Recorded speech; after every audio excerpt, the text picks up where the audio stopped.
मैं तो अभी बहुत छोटा हूँ, आप लोग मुझे छोड़ करके कहाँ जा रहे हो? पांडव बोले, बेटा जीवन में 3 बातें हमेशा याद रखना। पहला कि आंखों के सामने कभी पाप होते नहीं देखना।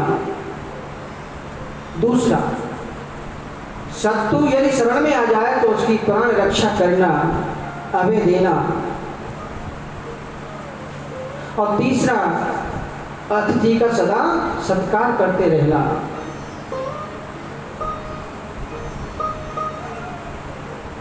तीन बातें जिस गृहस्थ के जीवन में हैं, उसके जीवन में संकट कभी आ नहीं सकता।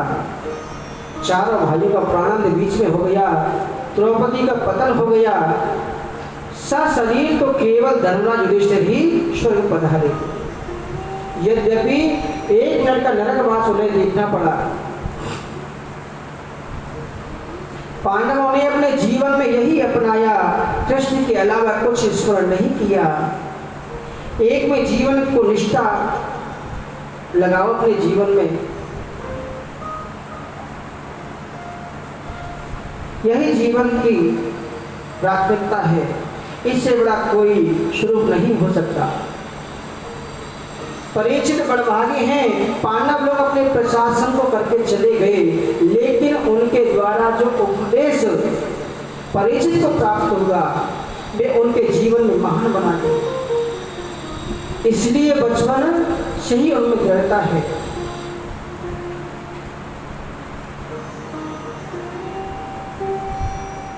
जीवन में 3 बातों को आप बता लीजिए।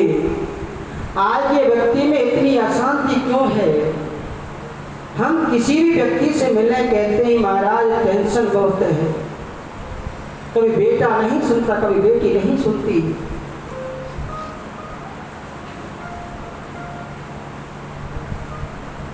आदरणीय सूची कहते हैं परीक्षित ने देखा कि मेरा प्रशासन बड़ा सुंदर है।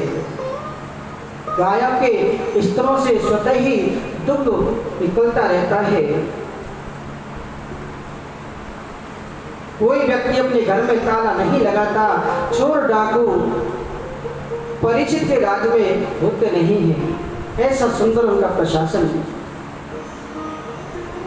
राजा ने सोचा मेरा बड़ा पुत्र अब राज कार्य को संभालने में लगा है, अब मुझे ऊपर की तैयारी करनी चाहिए।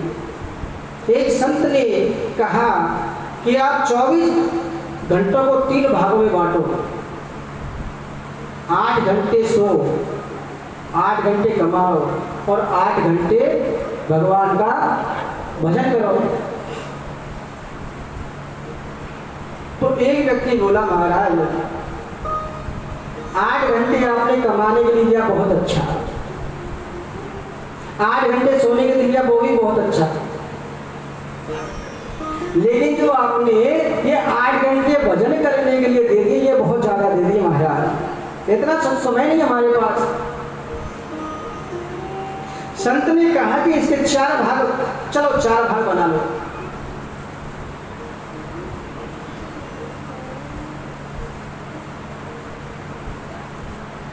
6 घंटे सोना चाहिए, 6 घंटे कमाओ, 6 घंटे खेलो और 6 घंटे भगवान का भजन करो।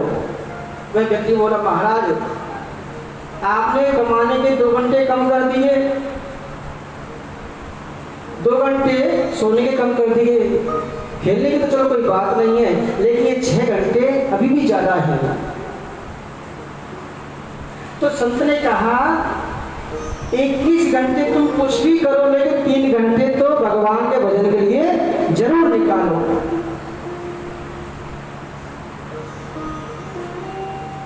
चौबीस घंटों में 3 घंटे जिसने ईमानदारी से भगवान के लिए निकाले, उसको 21 घंटों में कभी कोई उपद्रव नहीं हो सकता, कोई उसकी हानि हो ही नहीं सकती। लेकिन आजकल 3 घंटे तो क्या 3 मिनट भी भगवान के लिए नहीं निकालते। भगवान कहते हैं कि एक बार आकर के कह दो कि राम जी मैं आपका हूं, मैं प्राणी मात्र को अभय देता हूं, ये मेरी प्रतिज्ञा है। परीक्षित महाराज ने सोचा कि आधी उम्र निकल गई, आधी निकल जाएगी। एक दिन उन्होंने बाबा पांडवों के खजाने में प्रवेश किया और वहां पर जो सबसे सुंदर मुकुट था, उस मुकुट को पहन करके शिकार खेलने के लिए निकल गए। उन्होंने एक दृश्य देखा कि एक पैर से एक बैल खड़ा हुआ है और बैल के सामने गाय खड़ी है। गाय माता बार बार रोदन करती है, लेकिन बैल उनको समझा रहा है, ये जरा स्पष्ट कर दूं, ये कोई और नहीं, घर में ही बैल है तो पृथ्वी ही गाय रूप में है। सतयुग में धर्म के 4 पैर थे, सत्य, दान, दया और पवित्रता। इन चारों में ही शांति है। सतयुग समाप्त हो गया और त्रेता युग आते आते 3 रह गए। द्वापर में 3 पैर गए, 1 रह गया, सत्य रहा। पृथ्वी रूपी गाय को धर्म रूपी बैल समझाता है। माता, तुम क्यों रोती हो? तुम्हारा बंधु तुम्हें छोड़ के कहीं चला गया है क्या? या मेरे 3 पैर कटे देख करके तुमको रोना आ रहा है? ओहो, तुम तो साक्षात पृथ्वी माता हो। कृष्ण ने तुम्हारे ऊपर बड़ी सुंदर लीला की। इन दोनों की बातों को राजा परीक्षित सुन रहा था।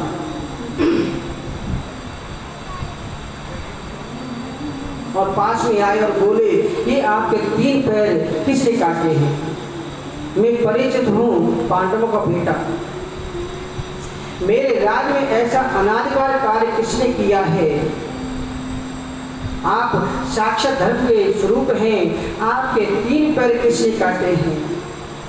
मैं उस व्यक्ति को दंडित करूंगा। धर्म रूपी बैल बोला, राजन किसका नाम लें? यदि हम कर्म कांडों पर विश्वास रखें, हो कर्म प्रधान विश्व रचना जो